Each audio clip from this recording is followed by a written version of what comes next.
mentalement, mais mentalement, il y a un truc, il faut être un surhomme quoi, pour faire ça. Et comment on se prépare, enfin, jusqu'où on va, comment on fait pour se relever de tout ça? En fait, c'est un sujet hyper complexe et vaste. Et c'est ça qui est passionnant, hein.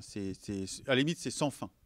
Euh, un projet comme Sodebo, là, qui va autour du monde en solitaire, autour de la planète, c'est d'abord, pour moi, une phase technique, alors qui est pour le coup très très collective, avec une équipe, conception, construction, mise au point d'un trimaran comme Sodebo. Et là, avec Sodebo, on tente un truc incroyable, c'est d'aller autour du monde avec un bateau aussi grand. Ça, c'est la première phase, qui pour moi est d'un tiers dans la réussite du projet. Après, il y a la partie physique d'athlète, c'est-à-dire le marin qui fait la tournée des bistrots et celui-là, il n'existe plus. On est passé dans une dimension athlétique, d'entraînement, alors qui pour le coup est quotidienne. Et là, même pour cette tentative, j'avais fait un vrai changement.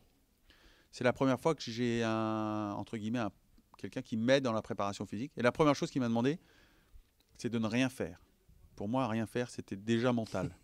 Parce que je suis un peu un boulimique. Mais tout ça pour expliquer que dans une préparation physique, la récupération, et ça c'est le sport moderne, la récupération est aussi importante que l'entraînement, voire que la compétition dans la performance.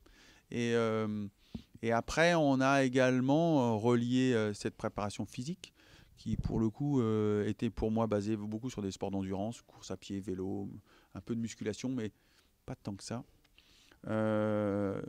Avec un entraîneur qui venait du ski, sur la proprioception. La proprioception, c'est ta faculté de réagir, pour le coup, à l'équilibre.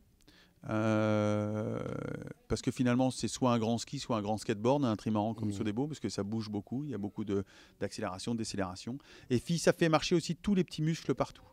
Et même pendant l'entraînement, j'avais demandé à l'entraîneur avec qui je travaillais d'élever mon niveau de concentration même à l'entraînement. C'est-à-dire que pendant qu'on faisait les exercices, et c'est là où je vais aller à la préparation mentale, parce que j'y viens, il me lisait un texte et c'était d'être capable de retenir le nombre de O, de U, de A dans le texte pour élever mon niveau de concentration pendant que je fais un exercice, ce que j'allais être amené à faire sur le bateau.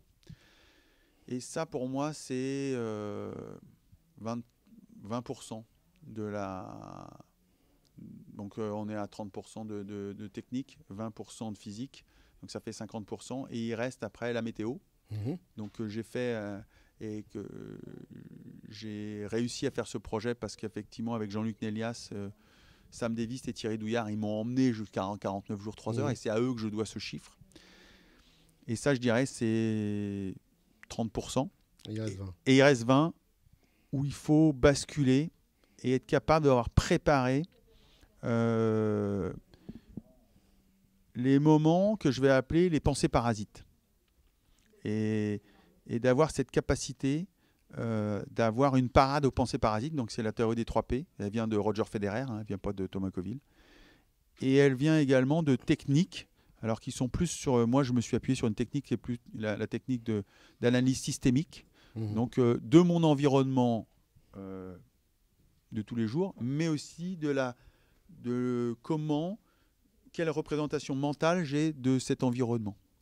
Et de pouvoir non pas le voir en 5 dimensions, mais en une dimension, et de pouvoir après choisir les endroits ou les moments sur lesquels je voulais intervenir.